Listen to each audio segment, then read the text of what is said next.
Эй, папа, чё пропал? Я на студии, но я не хапал. Дед столько денег откопал. Кто-то выстрелил, но не попал. Енді Кобальттың дизайнына келетін болсақ, бұл көліктің дизайнын как будто бір жұмысқа енді ғана тұрған практикантқа тапсыра салған сияқты. Яғни мына фарға қараңыздар. Мына фар машинаның пропорциясы деген болады. Негізі дизайн жасаған кезде машинаның пропорциясын есептеп, барлығы визуально гармонияда болу керек. Бірақ мына көлікте фара өте қатты прям көзге беріп тұр да, и фараның размері өте үлкен.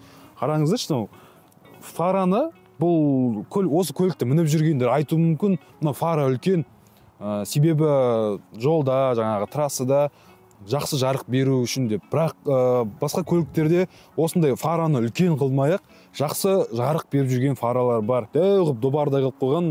Қазіргі келіп жатқан Кобальттар Сарыарқа автопромда шығады. Фараның үстінен мынау крылоға өткен жағы, яғни қанаттарына өткен жағының зазорларын қарасаңыздар, міне бірден сборканың төмен деңгейде екенін айтуға болады. Есіктің үстіңгі жағы, яғни мынау алдыңғы есік пен артқы есіктің ортасын қараңыздар. Алдыңғы есік осы тұрғанда жабық тұр. Сол ракурстан қарасаңыздар, мына есік ашық тұрған сияқты. Бұл тоже үлкен минус деп ойлаймын.